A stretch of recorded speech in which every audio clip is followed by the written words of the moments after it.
very good panto responses. Keep it up, keep it up. I'm Rachel, and I find I have to start by kind of coming out. It's gone very quiet now in shot. I think it's really obvious when you meet me. I've known since I was old enough to know anything about myself, of course. But I find sometimes people having guests, and if you want an honest relationship, you've got to sit them, have that sort of awkward chat, don't you? You've got to confront them and just say, I'm a Jew. And I understand why they don't always pick it up. It's because of this. It's because Judaism began nearly 4,000 years ago in the Middle East. And nobody looked like Axl Rose's slightly cooler younger sister there, did they? The only biblical characters you see that are this pale and interesting are in Hollywood blockbusters where they haven't wanted Moses to look too terroristy.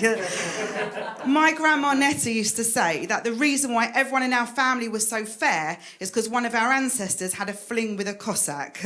Now, I'm going to put it to you that to get to this almost homeopathic level of dilution, it probably took quite a few Cossacks, didn't it? And presumably quite a few great-grandmothers. Or maybe one very naughty great-grandmother. Who knows? Long time ago. But because of the way I look, I hadn't had to deal with that much overt anti-Semitism. Generally, people get to know me before they decide if they hate me or not. Although I'd say that once I was on my way to a gig, and as I went through the underground, the busker started playing the theme song from Schindler's List. Now, that took me aback for a minute. I got a bit anxious, and then I thought, we're all very quick to jump to the conclusion that something's anti-Semitism these days, aren't we? We're very quick to make that assumption. And perhaps it's not the case. Perhaps he's just another blonde Jew sending me a musical bat sign so we can connect. And it's something really special. But it is special. But although I was born here, like a lot of British Jews, I secretly love Christmas. No, I do. I really love Christmas. My family wasn't very religious when I was growing up, but we were not allowed to celebrate Christmas. That was a step too far. I mean, my mum would make like an ironic turkey around the 25th of December, just for fun, it's cultural, and we'd have it with coincidental cranberry sauce, because it's fun, and sometimes crackers, because they're fun. Fun for 50% of the people, aren't they? The winners, they're not fun for everybody, not for everybody. But we were not allowed to celebrate Christmas, step too far. I mean, we were allowed to go and sit on Santa's knee in the West End, but we were not allowed to write him a letter, step too far. Arbitrary line in the sand. And my nan used to take us, like, every year, the winter holidays, up to Santa Claus in the West End to sit on his knee.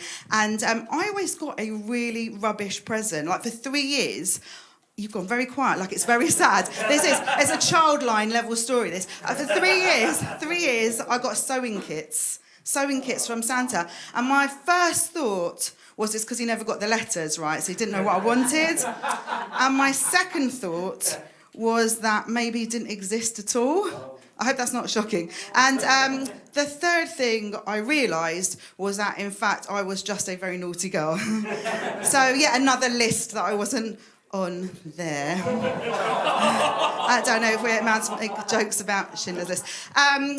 I do love Christmas very, very much, and I also do love Hanukkah, just to be absolutely clear, especially the bit about the donuts. Do you know that that's a cultural treat for Jews at Hanukkah? Donuts. We love donuts. In fact, I got to compare this massive event last December in Trafalgar Square for Hanukkah, and the organisers sent me an email the day before, and they said, Rachel, do you have a rider at all? That's how glam I am now. Do you have a rider? And I said, well, I heard there's going to be quite a lot of donuts. Quite happy about that. And they replied, don't worry, Rachel, there'll be as many donuts as you can eat. And I replied, challenge accepted! Because I've been in training for this 8 days a year my whole life. Like, if you're trying to work out how old I am, I've eaten 386 donuts so far this year. Because who knows what December will bring. It's important to keep up the training. But no, I do love Christmas as well.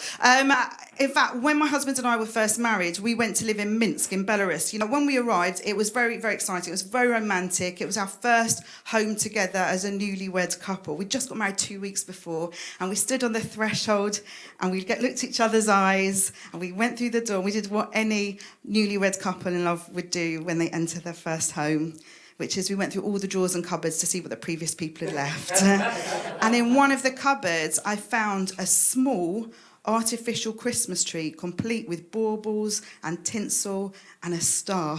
And it was so exciting because it meant that any time I had that Yuletide craving, I could open the door, stick my head inside, sing a few carols to myself, and I could have Christmas anytime I wanted, as long as it was in Narnia. That was Christmas for me.